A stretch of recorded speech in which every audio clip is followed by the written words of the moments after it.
den helt store nyhed i år fra Adria er uden tvivl Adria Altea. Det er simpelthen den, der har fået den mest radikale ombygning af alle modelserierne her. Og det kan man sige, den kommer over og ligner lidt de andre i gruppen med den nye bagende, som vi kender fra Astella, og vi kender den fra Alpina nu og Adora. Men den er altså også kommet til Altea-serien, som er deres næstbilligste serie. Til forskel fra forgængeren, så har den her fået glasfibersider, glasfiber bagender og forender, så det vil sige, at det er en komplet glasfibervogn, ligesom Adora-serien også er kendt for. Og det var ellers hammerslået aluminium, den havde sidste år. Så den er ligesom blevet opgraderet til den nye generation af Adria campingvogne. Og den velkendte stribe, de har jo hver deres farvekombination, og det her det er så Alteas stribefarve, der er her.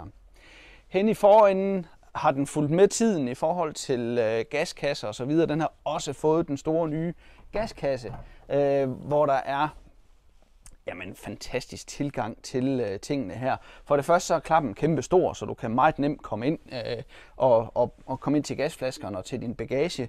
Plads til et reservehjul og håndsving og så videre sidder op. Den har også fået den her lille afdækning til hjulet. Når man så har fortæl på, så kan man sætte den op under skærmkanten og rykke den til, og så skal man kun køre skørtet i, når vi snakker fortælt.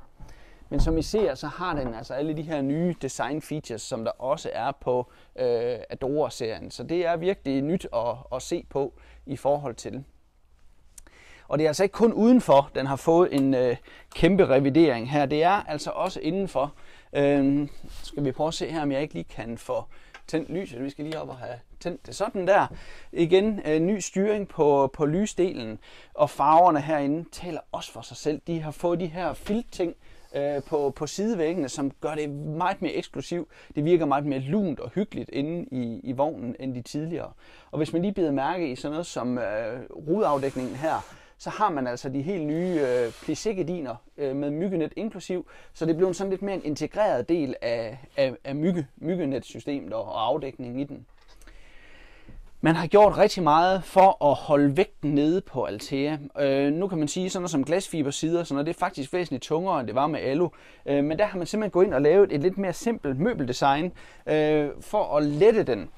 Nu kan du se her, det her det er simpelthen ryglænet på dem, så det er et par pinde og et stykke stof, der sidder på, og det har vi altså ikke set før i nogle campingvogne. Men det fungerer rigtig godt, overraskende godt, selvom det ser enormt simpelt ud. En af de ting, man også skal bide mærke i, det er, når du løfter hønnerne her.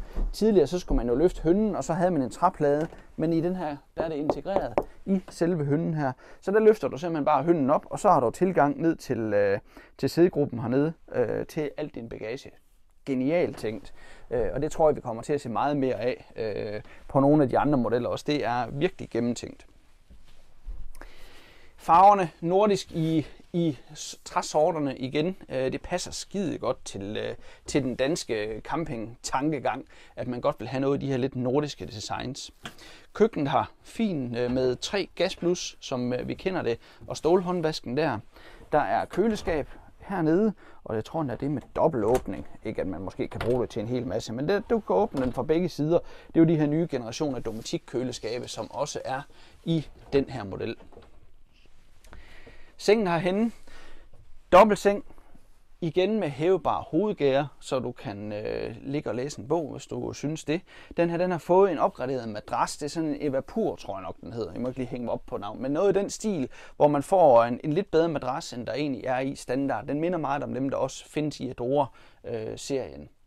Og igen går det igennem med det her grå stof, og I kan se, der er kommet lidt ekstra lommer og ting og sager op ved hovedgavlen. Også en ny detalje, vi ikke har set før i Adrias program.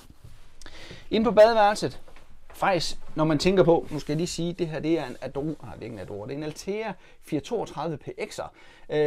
Så det er jo en lille rejsevogn, man nemt kan komme rundt med. Og prøv lige at se sådan en badeværelse, der er i den her. Altså, jeg kan jo uden problemer stå herinde, og jeg kan også tage et brusebad, fordi der er rent faktisk mulighed for det. Det er her, der er, så du kan dække det af med gardiner. Det er ikke hængt op endnu, men det følger med. Og så kan man faktisk bruge det som et decideret badeværelse. Selvfølgelig kan sætte et toilet. Der er håndvask herinde bagved, så man kan vaske hænder og så videre. Og så er der opbevaring inde bag ved spejlene her. Og rumfornemmelsen i 432 PX'er er altså rigtig, rigtig godt. Og det skyldes måske også lidt det, at man ikke har det store køleskab moslet ind et eller andet sted. Men her der får du en lille, let, kompakt vogn med en fin rundsædegruppe, dejlig dobbeltseng og okay plads heroppe i køkkendelen. Og så et fint badeværelse. Se annoncen, kom op i forretningen og kig den, hvis det er.